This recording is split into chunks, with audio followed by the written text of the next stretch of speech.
मैं कुमार कौशिक आपका स्वागत करता हूं इस वीडियो में। लास्ट वीडियो में हम लोगों ने व्हाइल के कॉन्सेप्ट्स को सिर्फ समझा था।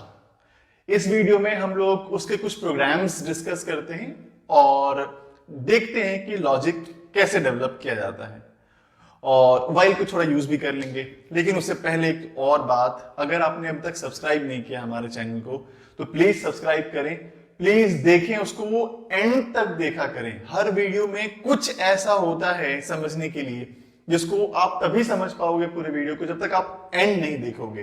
तो पूरी वीडियो को लास्ट तक देखा करो और अगर आपको कोई डाउट है तो प्लीज आप कमेंट बॉक्स में आप मेंशन करो। मैं पूरी कोशिश करूंगा कि उस डाउट को आपके क्लियर कर सकूं। आइए देखते हैं प्रोग्राम को। तो लास्ट वीडियो में हम लोगों ने समझ लिया था इस कॉन्सेप्ट को, हम इसको अब रन करा करके सिर्फ देखेंगे और हमने वही प्रोग्राम बनाया है जो प्रीवियस वाले वीडियो में हम लोगों ने इसे बनाया था। तो जस्ट इसे कंपाइल करता हूं। पहले कंपाइल कर लिया मैंने, इसका कोई एरर नहीं है, कोई वार्निंग नहीं है और अब हम इसे रन करा के देखते हैं। तो देखिए रन करा करके देखा मैंने 1 से लेकर के 10 तक इसका आउटपुट आ गया है। क्योंकि मैंने यहाँ पे 10 लिखा था तो इसलिए 10 तक आ गया। अगर 100 तक प्रिंट करना होता तो मैं यहाँ पे सिर्फ जहां पे 10 लिखा है ना, मैंने वहां पे मुझे क्या लिखना चाहिए था 100। और जैसे मैं 100 लिखूंगा तो वो क्या करने वाला है अब आपका देखिए। मैंने कंपाइल करा लिया है, अब इसे रन करा लिया है। देखिए 1 से लेकर के 100 तक इस सारे वैल्यूज को प्रिंट करा दे रहा है हमारे लिए। तो ज्यादा अच्छा है। आप जो लिखा तो आपने प्रिंटफ एक ही बार ना, वो चला कितनी बार, जितनी बार आपने चलाया उसे 1 से लेकर के 100 तक, तो 100 टाइम्स चल रहा है ये। तो अब अगर मान लीजिए आपको इवन नंबर प्रिंट करना होता तो जैसे कि मैं कहना चाह रहा हूं, पहले 0 फिर 2 फिर 4 फिर 6, इस तरह से गैप करना है आपको 2 का। तो गैप अगर आपको 2 करना है ना तो सिंपल आप यहाँ पे i is equals to i plus 2। देखिए बहुत लोग हम लोग ये मान लेते हैं कि यहाँ पे i प्लस प्लस ही होता है। नहीं, यहाँ पे प्लस माइनस मल्टीप्लीकेशन डिवीजन हर वो चीज हो सकता है जो i को चेंज करे और ऐसी जगह पे ले जाए जब ताकि वो कंडीशन कभी ना कभी फॉल्स करा सके। तो अब अगर मैं इसको देखिए प्रिंट करना चाहता हूं तो 1 से स्टार्ट मैंने कर दिया है, इसको मैं 0 से स्टार्ट कर देता हूं। और अब अगर मैंने इसे 0 से स्टार्ट कर दिया है तो पहले मैं कंपाइल कर लूं, देखूं कि इसमें एरर है कि नहीं है। कोई एरर नहीं है, कोई वार्निंग नहीं है। और अब हम इसे रन करते हैं। तो रन देखिए क्या है, तो देखिए आउटपुट क्या आ रहा है। यहाँ पे देखिए पहले 0, फिर यहाँ पे 2, फिर 4, फिर 6, फिर 8, फिर 10, फिर 12, 14 और इस तरह से इवन नंबर जितने भी हैं 100 तक वो प्रिंट हो जा रहे हैं। अब मान लीजिए कि मुझे मल्टीपल ऑफ 5, अगर मान लीजिए मुझे 1 से लेकर के या फिर 0 से लेकर के 100 तक जितने भी 5 के मल्टीपल नंबर है, जैसे कि 0, 5, 10, 15, 20, 25, इस तरह के जितने नंबर्स हैं उन सबको मैं चाहता हूं प्रिंट करने के लिए। तो अपडेट देखिए मैं कितने से कर रहा हूं। पहले 0 है, फिर 5 है, फिर 10 है। इसका मतलब है कि 5 से गैप रख रहा है तो +5 कर देता हूं मैं। और अगर मैंने +5 कर दिया तो अब देखते हैं कि इसका आउटपुट सही आ रहा है कि नहीं। तो देखिए अब हमने इसको रन कर दिया है। देखिए पहले 0, फिर 5, then 10, then 15, 20, 25, तो 5 का गैप, 5 का मल्टीपल जितने भी हैं वो सब प्रिंट हो चुका है। ये प्रोग्राम है 1 से 10 तक जितने भी नंबर हैं उन सबको ऐड करना है और उसका जो रिजल्ट होगा वो प्रिंट कराना है। क्वेश्चन क्लियर है? देखिए 1 से लेकर के 10 तक जितने भी नंबर हैं उन सबको मैं क्या करने जा रहा हूं, ऐड करने जा रहा हूं। और जो उसका रिजल्ट होगा वो कितने रिजल्ट होंगे, सारे को अगर मैं ऐड करूं तो कितने रिजल्ट होंगे, 1 होगा कि 10 रिजल्ट होगा? ऑब्वियस सी बात है एक ही रिजल्ट होगा। तो जो हम आउटपुट दिखाएंगे वो कितनी बार दिखाएंगे, 1 बार कि 10 बार? आउटपुट जब है एक ही तो दिखाना भी तो एक ही होगा। तो printf को हम 10 बार नहीं 1 बार चलाएंगे। तो printf, इसलिए मैंने लूपिंग के बाहर लिखा है। लूपिंग के अगर अंदर लिख लिया होता तो ये printf 10 बार चल रहा होता, जो कि बहुत लोग मिस्टेक करते हैं इस प्रोग्राम में। तो इसलिए printf को मैंने बाहर लिखा है। लेकिन उससे पहले मैं हर प्रोग्राम में एक चीज सोचने के लिए कहता हूं हर स्टूडेंट को कि आपको 4 काम करने हैं। पहले variable declaration, input, logic and output. Output 1 होगा, डन है। इनपुट उससे सबसे पहले वेरिएबल डिक्लेरेशन की बात है। सबसे पहले ये सोचे कि हमें कितने वेरिएबल की रिक्वायरमेंट होनी है इस प्रोग्राम के अंदर।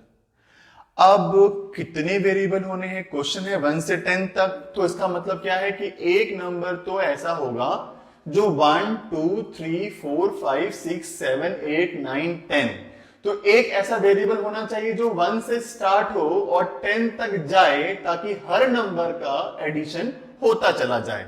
तो इसीलिए सबसे पहले मैंने एक वेरिएबल लिया है i और उसको हमने इनिशियलाइज भी कर दिया है 1 से। और देखिए मैंने i को कहां तक लेके गया हूं, मैं 10 तक लेके गया हूं और उसको प्लस प्लस कर रहा हूं, एक एक प्लस हो रहा है। तो 1 से स्टार्ट हो रहा है, 10 तक जा रहा है और एक एक प्लस हो रहा है, मतलब 1 से 10 तक वो चलेगा। अब दूसरा वेरिएबल मैंने क्यों लिया, हमें करना क्या है, 1 से 10 तक सिर्फ चलना ही थोड़ी है, हमें ऐड करना है, उसके ऐड करने को स्टोर करना है। देखिए आप एक बार में सारा ऐड नहीं कर सकते हो, आपको 10 बार ऐड करना होगा, इसलिए तो मैंने लूपिंग लगाया है ना। तो 10 बार ऐड करना होगा, 10 बार तो ऐड करेंगे, लेकिन ऐड हमेशा 2 नंबर का ही होता है ना, और 10 बार हमें उसे ऐड करना है। देखिए मैं क्या कहना चाह रहा हूं, मैं इसको एक्सप्लेन कर दूं। सबसे पहले मैंने एक वेरिएबल सम को 0 से स्टार्ट किया है, क्योंकि 0 से किसी भी नंबर को अगर हम ऐड करें तो उससे ज्यादा कोई फर्क पड़ता नहीं है, वो नंबर ही रह जाता है भाई। तो हमने सम को 0 से स्टार्ट किया है, और सम क्यों लिया है मैं ये समझा रहा हूं आपको। तो देखिए पहले इन दोनों को मैंने ऐड किया और जो रिजल्ट है उसको स्टोर करा लिया। अब ये जो रिजल्ट है ना, पता है वो यहां से यहां तक का सम करा चुका है। अब वो जो ये इन दोनों का रिजल्ट आ चुका है, वो नंबर को अगर मैं इस नंबर के साथ अगर ऐड करूं तो पता है कहां से कहां तक ऐड हो जाएगा, यहां से लेकर के यहां तक वो पूरा ऐड हो जाएगा, यहां से पूरा यहां तक ऐड हो जाएगा। उसका रिजल्ट क्या आएगा, 3। तो पहले इन दोनों को ऐड किया, 1 आया, उसको मैंने 2 के साथ ऐड किया तो एक और नंबर आया, और उस नंबर को अगर मैं 3 के साथ अगर ऐड कर दूं तो वो यहां से यहां तक का सम कर चुका होगा, और उसका आंसर क्या हो चुका होगा, 6। तो देख रहे हैं एक बार हमें इन दोनों का आउटपुट स्टोर करना पड़ा, फिर इसको ऐड किया तो एक और इसको स्टोर करना पड़ा, तो हमें 1 को स्टोर करना पड़ रहा है, 3 को, 6 को, 10 को, 15 को। तो इसे कौन स्टोर करेगा, देखिए एक तो 1 से 5 तक चल रहा है, 1 2 3 4 5, और एक नंबर हमें वो चाहिए जो हमें ये स्टोर करे, 1 3 6 10 15 21, इस तरह से। तो हमें 2 वेरिएबल की कम से कम रिक्वायरमेंट होनी है, इसीलिए हमने एक वेरिएबल सम स्टार्ट कर दिया, किससे, 0 से। अब आपको क्या नहीं दिया हुआ है इस क्वेश्चन में, सब कुछ तो दिया हुआ है, 1 से लेकर के 10 तक जाना है, सम करना है, तो क्या नहीं पता है आपको, आपको हर चीज पता है। तो आप यूजर से इनपुट नहीं लोगे, है ना, आपको यूजर से वैल्यू नहीं लेना होगा, क्योंकि अगर हम यूजर से वैल्यू कब लेते हैं, जब हमें कोई चीज मिसिंग होती है, जब हमें पता नहीं होता है क्या करना है, और वो चीज हम यूजर से ले लेते हैं। यहां पे हमें हर चीज पता है, तो हम यूजर से इनपुट नहीं लेने जा रहे हैं।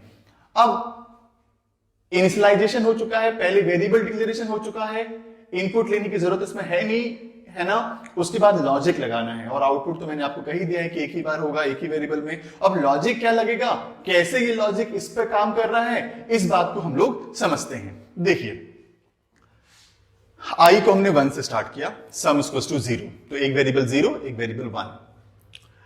i क्या है अभी, 1 क्या 10 से लेस है, कंडीशन ट्रू है, ये लूप चलेगा। देखिए सम में क्या है, सम में है 0, और i में क्या है, 1। देखिए आप इसको बना ही लीजिए और क्लियरली समझ में आ जाएगा। एक सम है वेरिएबल जिसको 0 से इनिशियलाइज कर लिया, और i है, एक 1 है, इन दोनों को मैंने ऐड किया, आंसर क्या आया, सम में 1 आएगा। इन दोनों को ऐड करेंगे तो आंसर क्या आएगा, 1। देखिए इन दोनों को मैंने ऐड किया था, तो यहां पे क्या आया था, 1। अब मैंने i को प्लस प्लस कर दिया, i को प्लस प्लस करेंगे तो i 2 हो गया, ये रेडी कर दिया मैंने। अब 2 10 से लेस ये फिर चलेगा। अब देखिए सम क्या है बताइए, सम में है 1 और i में क्या है 2। 1 + 2 मैंने जो टारगेट फिक्स किया था उसे अचीव किया, और 1 + 2 करेंगे तो आंसर क्या आएगा इसमें, 3। देखिए इसमें क्या आ चुका है, 3, और ये 3 तो आ चुका है। मैं इस 3 को रेडी करूंगा कैसे, i को प्लस प्लस करूंगा, i 2 है, वो क्या हो जाएगा, 3 हो जाएगा। 3 10 से लेस है फिर चलेगा। देखिए यहां पे सम में क्या है 3, और ये i में क्या है 3, 3 + 3 6, कहां चला गया, सम में। देख रहे हैं आप, सम में आ गया 6, और मैंने यहां तक ऐड कर लिया, मतलब यहां से यहां तक ऐड हो चुका है। और i क्या हो जाएगा उसके बाद 4, 4 + 6 10, ये हो जाएगा 5, 5 + 10 15, फिर 6 हो जाएगा, 15 + 6 21। इस तरह से चलता रहेगा, ये 10 टाइम्स सारे नंबर को ऐड कर देगा, और जो लास्ट में रिजल्ट होगा वो प्रिंट हो जाएगा। क्या प्रिंट होगा, सम इज इक्वल्स टू 55। तो ये प्रिंट हो जाएगा इसका आउटपुट। अब हमने अभी एक प्रोग्राम समझा है बोर्ड पे, और अब हम उसे रन करा करके देखना चाहते हैं कि उसका आउटपुट सही में वैसे ही आ रहा है कि नहीं आ रहा है जैसा हमने समझा है।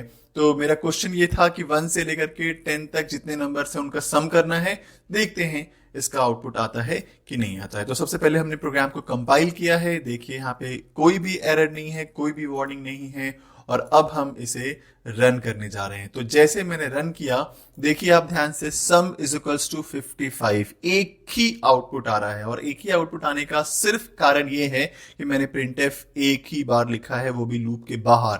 अगर ये लूप के अंदर होता तो ये बार बार प्रिंट हो गया होता। तो हमें आउटपुट एक बार चाहिए था, इसलिए हमने प्रिंटफ को बाहर लिखा है। और देखिए इसका आउटपुट सही भी आ भी रहा है। तो इसने 1 से लेकर के 10 तक जितने भी नंबर है इनका सबका सम उसने कर दिया है।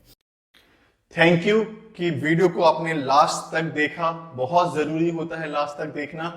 और अगर आपने अभी तक सब्सक्राइब नहीं किया हमारे चैनल को तो प्लीज सब्सक्राइब करें, शेयर कीजिए, जितना हो सके शेयर कीजिए। आप हर वो स्टूडेंट तक सी का ट्यूटोरियल पहुंचाइए जो वाकई सी सीखना चाहता हो। और अगर कोई डाउट हो तो आप कमेंट बॉक्स पे बिल्कुल लिख सकते हैं। कोई सजेशन हो तो प्लीज मेंशन करें आप, और सब्सक्राइब करके बेल आइकन को जरूर प्रेस किया कीजिए, क्योंकि उसी से ही आपको नोटिफिकेशन मिलता रहेगा। Thank you so much.